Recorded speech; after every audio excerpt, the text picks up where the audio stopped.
Un hombre recibe noticias que cambian su vida y deja su casa para comenzar de nuevo. Se fue con toda su ropa en el bolso. Nunca lo vi más feliz en toda su vida. Pero las cosas dan un giro inesperado. ¿Cómo puede ser que alguien desaparezca? ¿Cómo puede desaparecer un auto? No hay una sola evidencia física que muestre qué le pudo haber pasado. Y la familia de Eric no puede dejar de temer lo peor cuando emergen los detalles de sus últimos días. El hombre dijo, te pegaré un tiro si no dejas a mi familia tranquila. 9 meses es mucho tiempo para destruir evidencias. Sus seres queridos se aferran a la esperanza de que algo revele lo que le pasó a Eric Franks. Encontraré a mi hijo. Haré lo que sea. Iré donde sea y hablaré con quien sea. No nos rendiremos.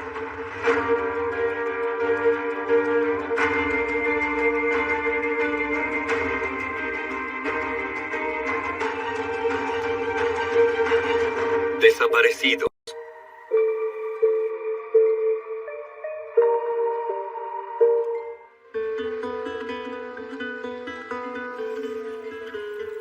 ...10 de marzo del 2011... Eric Franks, de 38 años, le cuenta las novedades a su madre, Joanne, desde la habitación de un motel en Saginaw, Michigan. Eric me llamó y me contó lo que pasaba. Me contó de su auto y de su trabajo. Si bien Eric y su mamá siempre están en contacto, en el último tiempo Joanne está más al tanto sobre su hijo.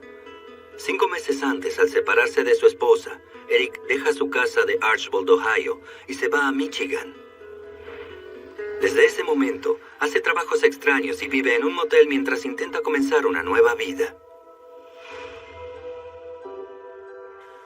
Con Eric éramos muy unidos. Si necesitaba algo, sabía que podía confiar en mí. La mamá de Eric incentiva a su hijo para que piense en volver cerca de su casa. En el último tiempo, los amigos de Eric le piden lo mismo. Estaba en Michigan, su familia vivía en otro estado y la mayoría de sus amigos vivían a cientos de kilómetros. Y mi preocupación era, ¿qué haría en una situación de emergencia, lejos de su familia y de su círculo de contención? Pero Eric no quiere. Hace años que intenta encontrar su verdadero hogar en algún lugar, y ahora cree que está a punto de lograrlo, a pesar de que le cueste mucho llegar. Sus padres adoptan a Eric en Carolina del Norte cuando era bebé. Mi esposo era ministro y algunas veces yo trabajaba como secretaria en la iglesia y estábamos casados hacía 6 años. Cuando decidimos que como queríamos formar una familia y eso no estaba pasando, podíamos adoptar un niño. La primera vez que lo vimos, recuerdo que mi esposo lo vio y dijo, ¿te queda alguna duda?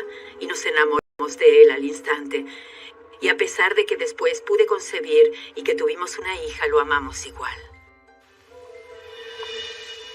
Eric tenía 5 semanas cuando mi hermana lo adoptó y yo tenía 11 años entonces. Para mí era como un muñeco y nos sacábamos fotos. Le ponía pelucas enormes y le sacaba fotos y él me dejaba hacerle todo eso y jugar con él.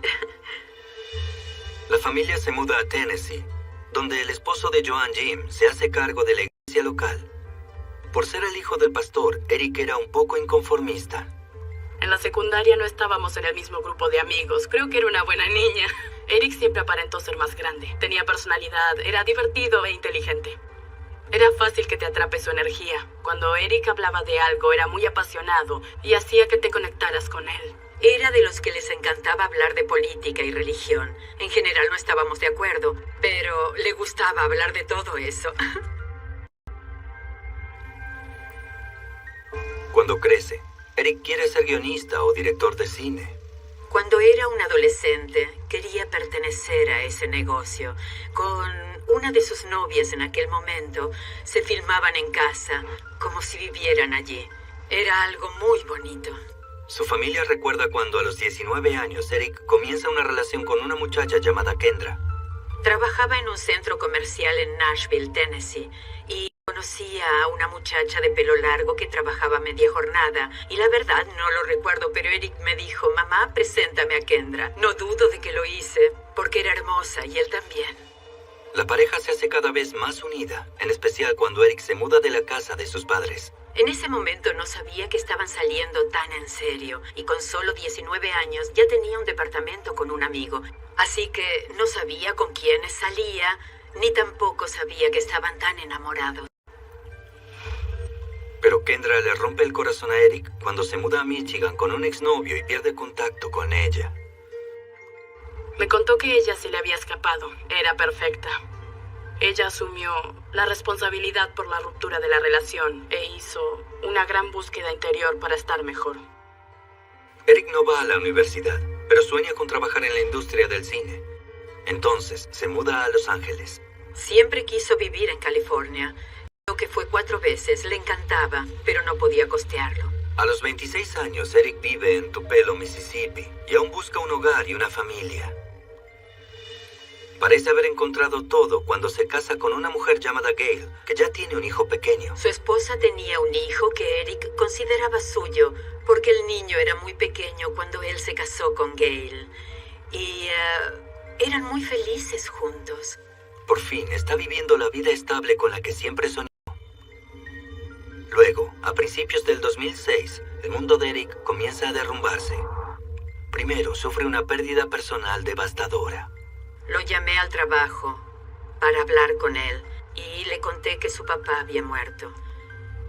Y un amigo suyo estaba al lado de Eric. Recuerdo que su amigo me contó que Eric lloraba tanto que tuvo que consolarlo.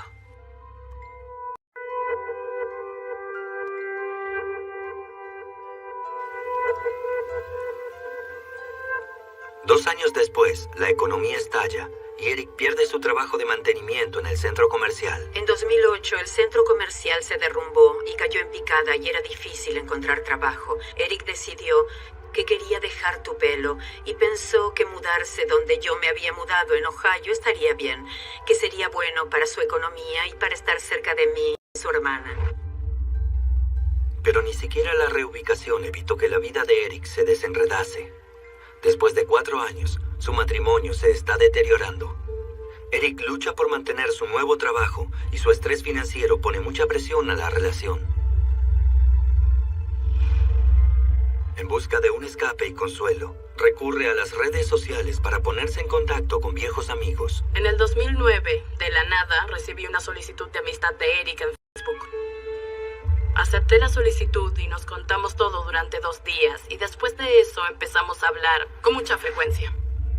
Eric le cuenta cómo su matrimonio con Gail se está rompiendo y le dice que extraña mucho a su amor de la secundaria, Kendra. En ese momento pensaba que Eric y su esposa tenían conflictos maritales normales, pero las cosas empezaron a ponerse mal. Creo que todo esto le hizo las cosas más fáciles para ver el futuro en otro lugar. Eric busca a Kendra en internet, pero no la encuentra. Recuerda que se mudó a Michigan hace algunos años para reencontrarse con un exnovio llamado John. Eric lo encuentra por Facebook y con cuidado le envía un mensaje, esperando que lo ayude a contactarse con Kendra. Para sorpresa de Eric, John le responde, pero no con las novedades que él espera. Le dice que, de hecho, él y Kendra están casados con hijos, pero que le mostrará el mensaje a su esposa. Entonces, en ese momento, Kendra se puso en contacto con Eric. No la veía hacía unos 16 años, entonces primero se pusieron al día y con el correr de los mensajes le mencionó que tenía algo que decirle que era bastante importante. Mientras tanto, Eric encuentra en Facebook las fechas de nacimiento de las 2 hijas de Kendra. Se da cuenta de que la mayor, Emily, tenía 15 años y había nacido poco menos de 9 meses después de que él y Kendra se distanciaran y ella se fuera de Tennessee. Eric le cuenta a su madre que después de insistir, Kendra por fin admite que Emily, en verdad, es hija de Eric. Nunca vi a Eric más feliz en su vida que cuando encontró a su hija. Solo puedo imaginarlo porque no soy hija adoptiva, pero al ser hijo adoptado y enterarse de que tenía una hija biológica y era parte de él, lo puso muy contento. Eric comparte las novedades felices con todos sus amigos y les dice que pronto irá a Saginaw a encontrarse con su hija. Cuando decidió ir, hizo un gran anuncio por Facebook. No fue largo. Decía, adiós Ohio, Michigan, allá voy, o algo así. Se fue con toda su ropa en el bolso. Cuando Eric y su esposa Gail se separan hace unas pocas semanas, pierde a su amado hijastro. Ahora, espera ser bienvenido en la vida de su hija biológica. Entonces, el 25 de octubre del 2010, empaca unas pocas cosas en su viejo Chevy Malibu y se dirige 3 horas al norte a Saginaw, Michigan. Al principio, la visita sería solo eso, ir a visitar a su hija. En ese momento, la mamá de la niña, Kendra, y su esposo John parecían haber considerado la idea de dejar que Emily supiera que en realidad Eric era su padre biológico. El primer objetivo de Eric era sentarse en algún lugar cerca de Emily, así podría verla. Entonces encontró una casa temporaria y para conseguir dinero fue a agencias de trabajo temporario. Pero según Leah, Eric pronto descubre que su viaje a Michigan no es lo que había pactado.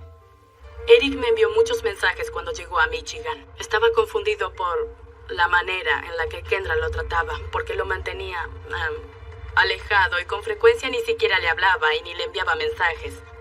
O lo llamaba, ni siquiera le respondía. Escribió que un día estaba todo bien y al día siguiente no. Al otro sí y al día siguiente no le hablaba. Estaba bien y mal y él no sabía qué hacer. No sabía si irse, pero quería estar ahí, al lado de su hija. Eric y Leah hablan con frecuencia en línea sobre los problemas de él. Creo que la conversación más dura que tuve con Eric fue en el momento en el que llegó con todas sus esperanzas para encontrarse con su hija y reencontrarse con su exnovia. Y se encontró con un intercambio desagradable y ella le dijo que no le iba a decir a Emily que él era su padre verdadero. De ninguna manera se lo iba a decir. Y en ese momento, Eric empezó a cuestionarle todo lo que había hecho. Y había días en los que parecía que Eric quería renunciar a todo y empezar una vida en otro lado. El 1 de noviembre, Eric le envía un mensaje privado a Leah, diciendo que se irá de Michigan.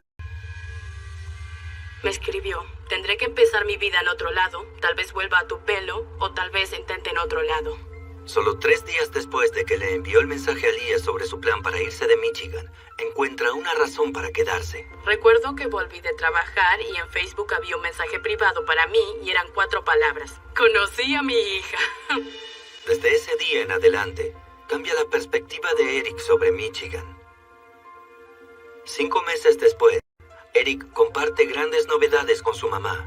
Planea quedarse para siempre en Michigan. Durante su estadía en Michigan, reaviva su relación con Kendra y genera un vínculo con Emily. Todos los viernes, Kendra con Eric y Emily salían a patinar juntos. Se divertían mucho. Se divertían tanto que Emily le compró un gorro alocado. Se llamaba gorro Rastafari porque tenía rastas. La mayoría de los adultos que conozco no se pondrían ese gorro en público, pero Eric estaba muy entusiasmado de ver que su hija estaba tan contenta de estar con él. Al principio, Kendra se lo presenta como un viejo amigo, pero después algo cambia. En ese momento, durante la visita de Emily, Kendra se le acerca y le susurra: ya lo sabe. Eso significa que le había dicho que Eric era su papá biológico. Es la familia que siempre soñó, con la mujer que nunca dejó de amar. Los allegados a Eric dicen que él dijo que Kendra planea dejar a su esposo para que los 3 pudieran ir a vivir juntos. Había renunciado a su matrimonio para tener algo con Kendra. Se había alejado de una relación con un hijastro al que amaba por la posibilidad de empezar una nueva vida donde tenía la esperanza de encontrar amor, donde podría tener una relación con su propia hija y tener una familia propia. Eric le dice a su mamá que se mudará del motel a una casa al otro lado de la ciudad. Le explica que la señal de celular es mala en el nuevo lugar y que será más difícil hablar con frecuencia. Pero le promete regresar en 5 meses para visitarla y que alguien especial lo acompañará. Me dijo: intentaré traer a Emily para que la conozcas cuando vaya en julio. Pero los meses pasan y nunca aparecen. A pesar de que su hijo tiene una razón personal que lo presiona para regresar a Ohio. Eric tenía una cita con el odontólogo en julio y nunca lo hubiera perdido. La cita es por un seguimiento de un implante dental que se había hecho. Pero en el consultorio del odontólogo no vuelven a saber de él.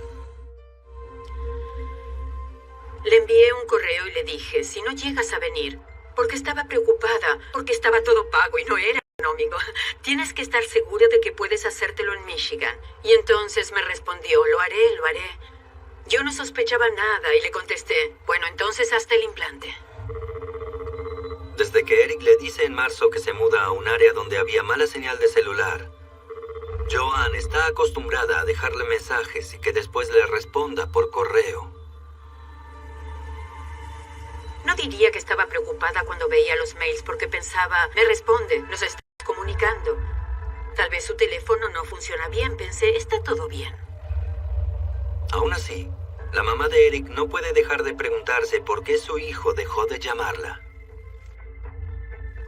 Recuerdo discutir con mi hija y que me diga, mamá, no te preocupes, es un hombre grande, está conociendo a su hija. Estaba preocupada, pero me enviaba correos, entonces pensé, bueno, está lejos, la señal es mala. Está bien, pero vamos a hablar por correo. Pero a medida que pasan las semanas y los meses, Joan está más convencida de que algo anda mal. Estaba preocupada por Eric, estaba muy preocupada por él. Eric no era así. En agosto, Joan está muy preocupada. Le cuenta a su hermana, Deborah Turbeville, quien comienza a investigar. Lo primero que hice fue buscar en internet los nombres de las personas que había ido a ver a Michigan. Sabíamos que había ido a ver a Kendra, entonces dijimos, bueno, sabemos su nombre, llamémosla para ver si nos puede decir por qué no sabemos nada de Eric. Deborah busca en internet el número de teléfono de Kendra. La conversación que tuve con Kendra fue que no lo veía desde mediados de abril. Habían tenido una discusión y había ido a su casa y se había sentado afuera por 2 o 3 días y le enviaba mensajes y la llamaba para que saliera y pudieran hablar y ella se negaba, hasta que Eric le dijo, bueno, me voy a California a ver a una exnovia. Y entonces él se fue manejando y nunca más lo volvió a ver. Que Eric vaya a California tiene sentido para la familia. Siempre había deseado vivir ahí y ser guionista o director. Pero eso no explica por qué no llama. Si Eric se hubiera ido a California, todos lo hubiéramos sabido. Hubiera sido increíble porque amaba California. Pero ¿a quién vería al llegar allá? No había estado ahí en años y no conocía a nadie en ese momento. En noviembre, dejan de llegar los correos ocasionales de Eric. Nunca había estado desaparecido durante meses sin que nadie supiera dónde estaba. Nunca había pasado, porque él no era así. Entonces, Joan y yo tuvimos una larga discusión por teléfono sobre qué teníamos que hacer al respecto. La mamá de Eric se contacta con el agente del Departamento de Policía de Archbold, Ohio, e informa la desaparición de su hijo. Los oficiales se ponen en contacto con sus colegas en Michigan y envían una alerta de búsqueda para un Chevy Malibu 2001. Era obvio que reportarlo como persona desaparecida era lo primero que teníamos que hacer, pero ¿cuál era el paso a seguir? No podíamos esperar, así que empecé a buscar en internet de un lado a otro y leía toda la información que encontraba. Una amiga de la universidad le hace muchos comentarios a Eric en Facebook. Se comunica con Leah Upchurch, una amiga con quien Eric reconecta antes de ir a Michigan a buscar a Kendra.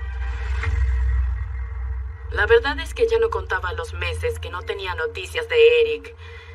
En realidad, las cosas de la vida hacen que a veces no te des cuenta de cómo pasa el tiempo. Empecé a revisar los mensajes de Facebook y las llamadas del celular y me di cuenta de que no tenía ninguna comunicación sustancial de marzo.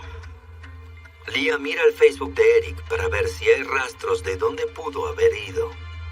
Viendo los comentarios que había en su cuenta de Facebook, al principio pensaba que era él, a menos, bueno, que alguien más tuviera acceso a su cuenta o a su computadora. Es probable que Eric hiciera lo que hacemos todos, salvar la contraseña en su computadora.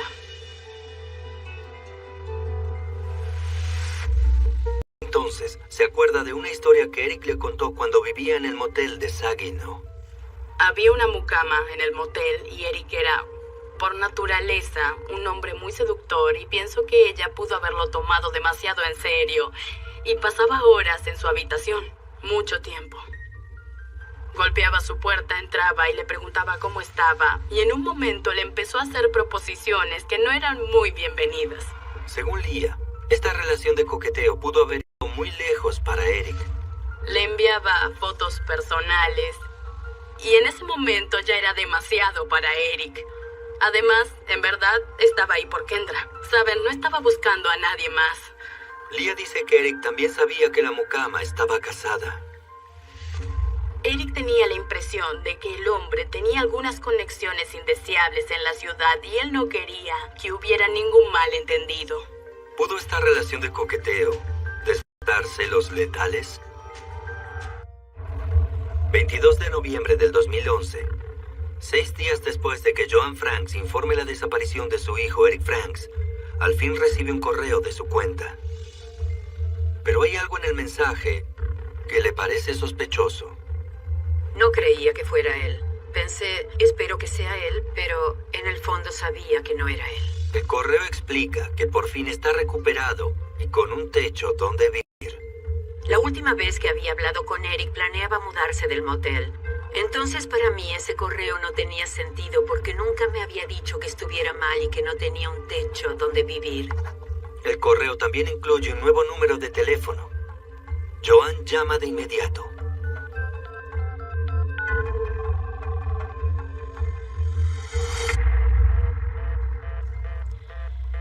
El teléfono nunca se habilitó. Llamé yo, llamó la policía, pero el número nunca se habilitó. Era de un lugar donde se puede comprar con facilidad un teléfono económico y tirarlo después. Joan está convencida de que el correo no es de su hijo, pero quiere mantenerse en contacto con quien sea que se hace pasar por él. Le escribí, hijo, estoy contenta, no tenía noticias tuyas hacía mucho tiempo, pero no le diré a la policía que dejé de buscarte hasta que no oiga tu voz. Por supuesto, nunca oí su voz, nunca me llamó.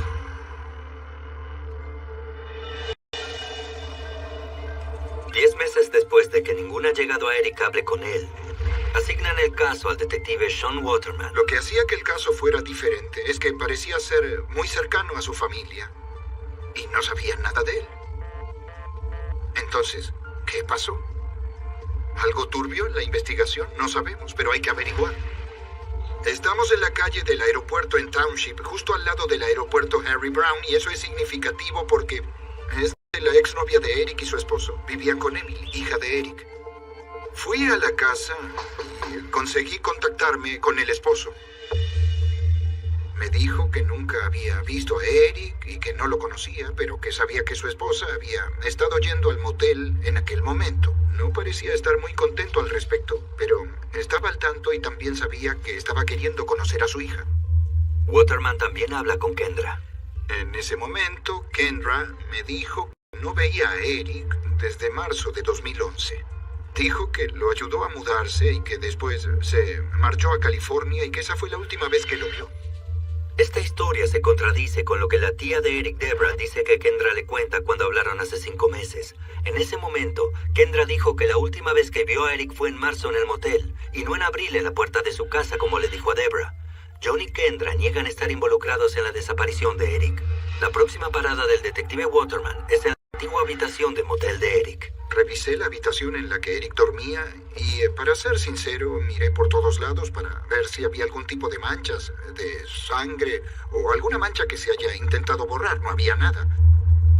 No había nada. La habitación estaba limpia. Mientras está en el motel, Waterman habla con la mucama sobre su presunta relación con Eric. Nos dijo que era una relación amigable y le pregunté si había algo más, pero negó todo.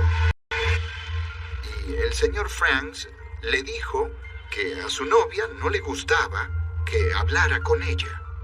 Y entonces ella lo dejó solo. La policía dice que no hay evidencia de que la mucama o su esposo estén involucrados en la desaparición de Eric.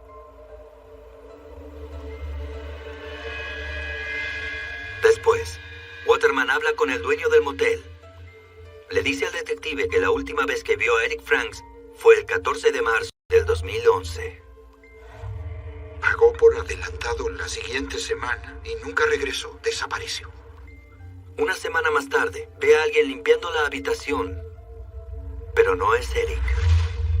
El dueño nos dijo que fue a ver la habitación y encontró a su novia guardando las cosas de Eric en el auto de ella. Le preguntó, ¿qué estás haciendo? Y le dijo, Eric decidió irse y me pidió que me lleve sus cosas, que de hecho me ocupé de ellas.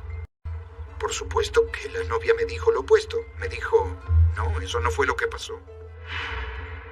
Waterman dice que Kendra le dijo que Eric estaba con ella ese día en el motel, pero que el dueño no debe haberla visto. Es una de las varias contradicciones de los hechos. La otra inconsistencia era que Eric les había dicho a sus allegados que él junto a su novia y Emily se buscarían un lugar para vivir juntos y luego la novia dijo que eso no pasaría, que no iba a dejar a su esposo. Entonces, sin ninguna verificación, Eric le dijo a su familia que los tres vivirían juntos, pero según su novia eso no era verdad. Y hasta el esposo dijo que eso no era cierto. Hay inconsistencias en las declaraciones y son todos rumores del estilo me dijo, le dije. Y la verdad es que sin evidencia física no se puede contar con eso, es difícil.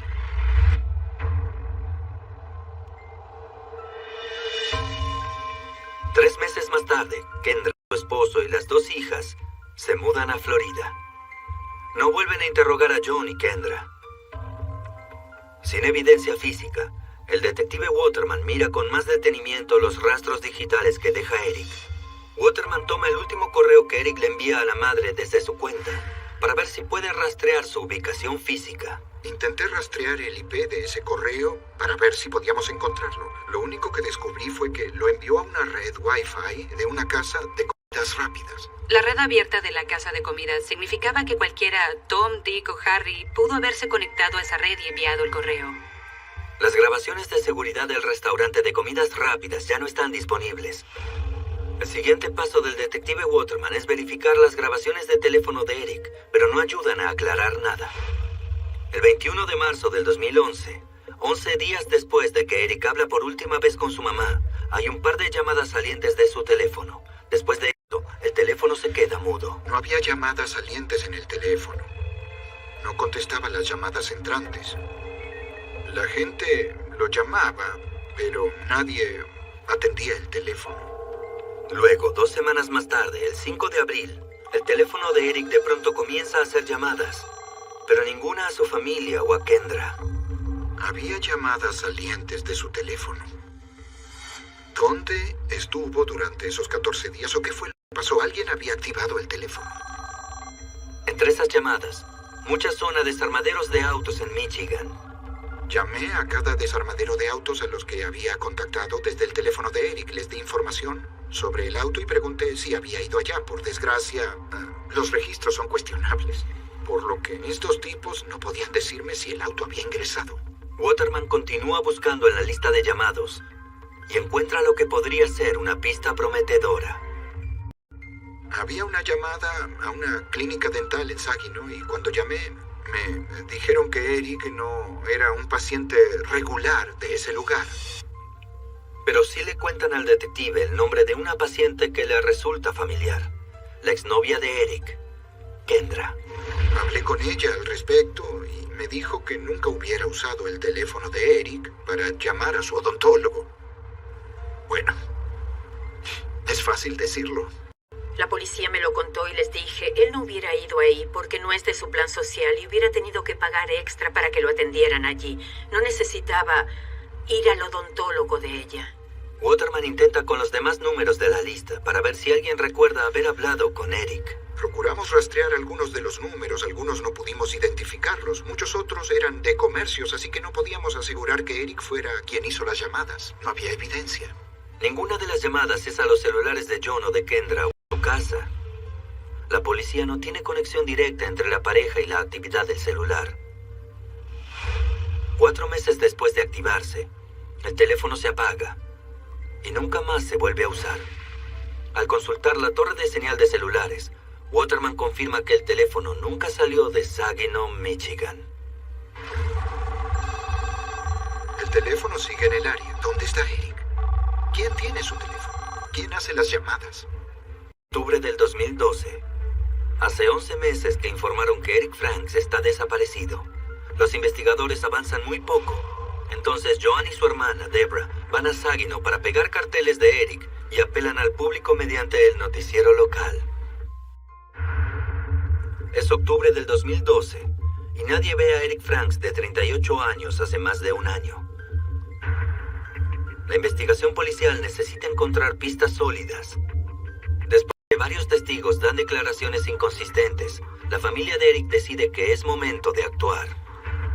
Me sentí una estúpida porque ¿qué es lo primero que haces cuando alguien desaparece? Pegas carteles con su cara y el nombre de la última persona que lo vio, pero no quería entorpecer la investigación. Cuando Joan Franks y su hermana Deborah van a Saginaw, Michigan, para que la gente se entere, tienen su primera entrevista con el reportero Terry Camp. Estaba terminando el año 2012 cuando apareció un caso de persona desaparecida, a pesar de que la última vez que habían visto a Eric había sido en el año 2011. La policía nos dijo que era un caso difícil por el hecho de que Eric no conocía mucha gente acá, estaba acá hacía unos pocos meses. Pero por la página de Facebook, Joan se entera de que tiene un amigo en Michigan y que la policía todavía no lo sabe. Es un vecino del motel que dejó la ciudad antes de que Eric desaparezca. El hombre se había ido del estado, creo que por trabajo. Y nos dijo, cuando volví, vi los carteles, pero pensé, no hay ningún motivo para que Eric desaparezca. Pero no fue a la policía en ese momento, porque pensó es probable que esté resuelto. Cuando Joan lo contacta y le dice hace cuánto que su hijo está desaparecido, el amigo de Eric se comunica de inmediato con los investigadores. Les dice que cuando llegó a Michigan a fines del 2010, vivía en la habitación contigua a la de Eric. Eric le caía bien. Era un tipo tímido, pero llevaban bien y terminaron siendo amigos.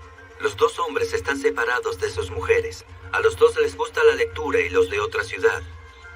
El reportero Terry Camp le propone entrevistarlo en televisión.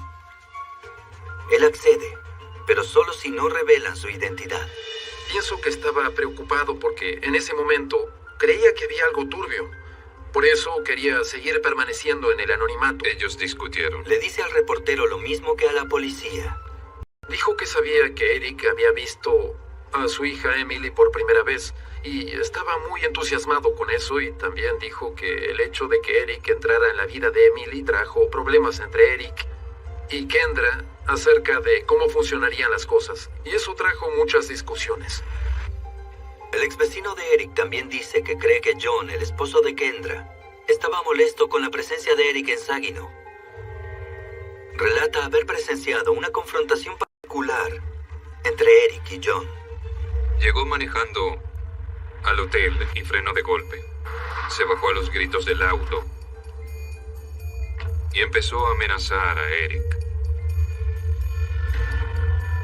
Terminó diciéndole que iba a pegarle un tiro en la cabeza si no dejaba de verse con su esposa.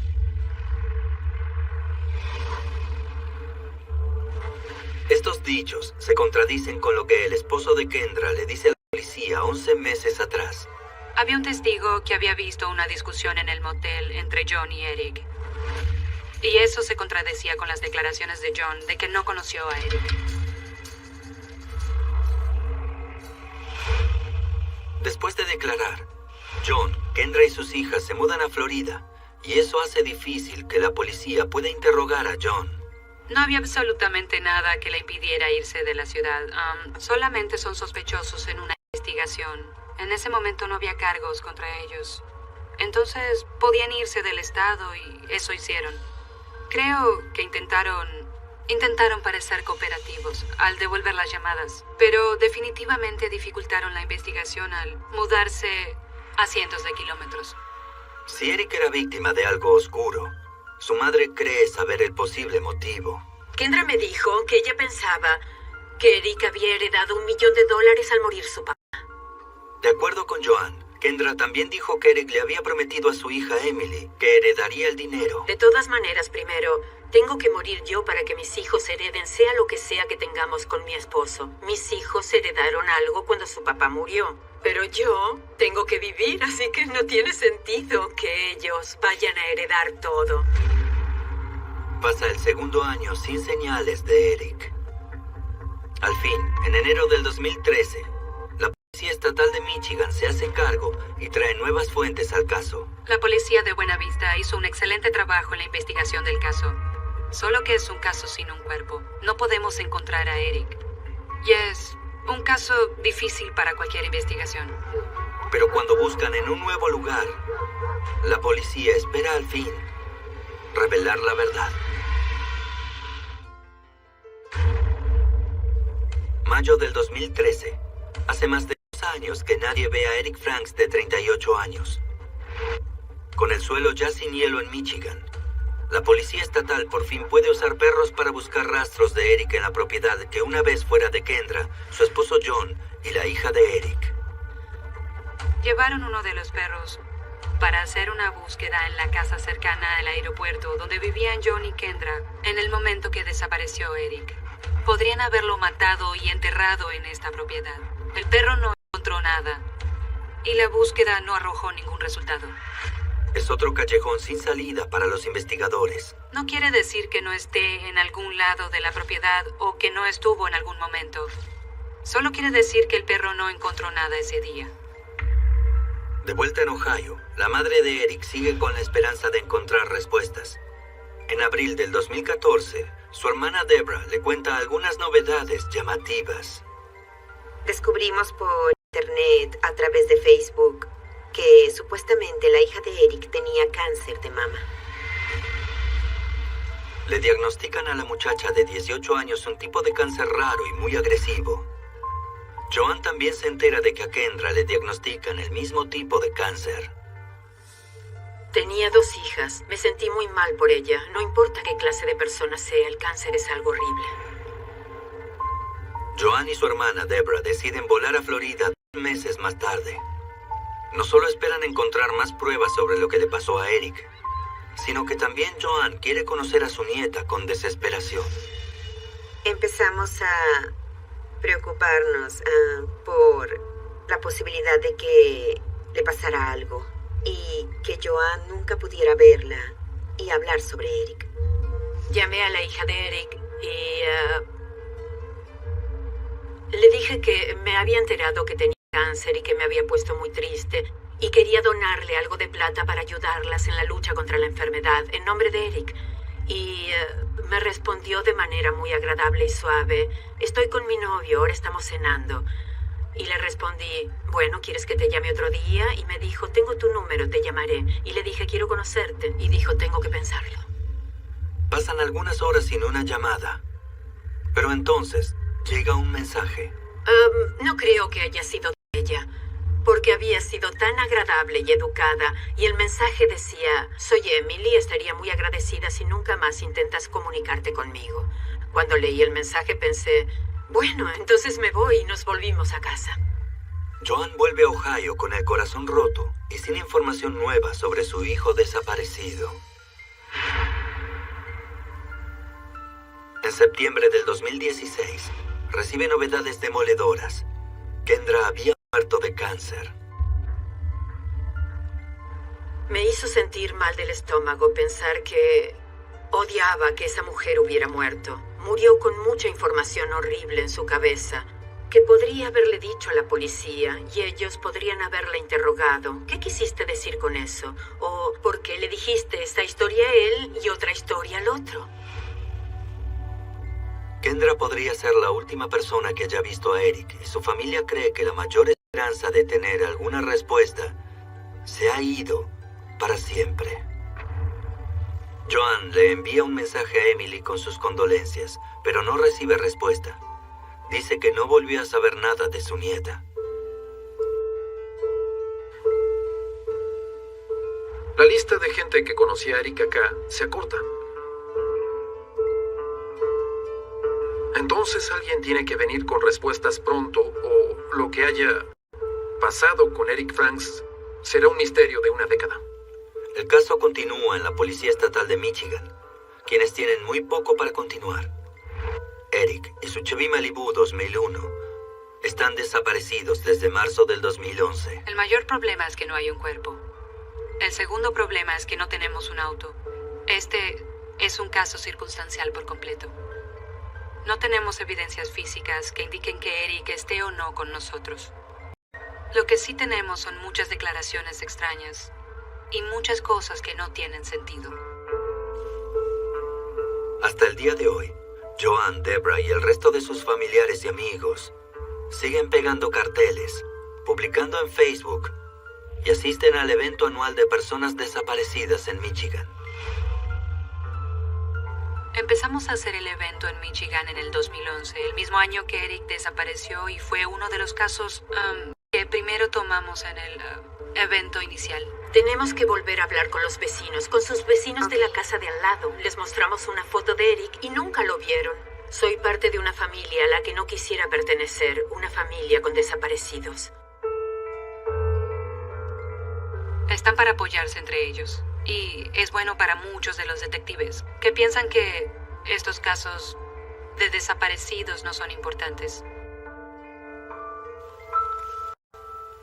Hace años que Eric hizo reír a sus amigos por última vez o abrazó a sus familiares, pero no pierden las esperanzas de que un día sabrán qué pasó con él. Si sabes qué pasó y fuiste parte de eso y no hablas porque estás encubriendo a alguien, también eres culpable. Nunca dejaré de pedir justicia por él y paz para su familia. Nunca.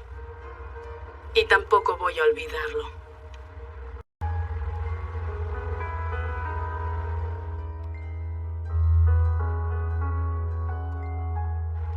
Era un hombre increíble.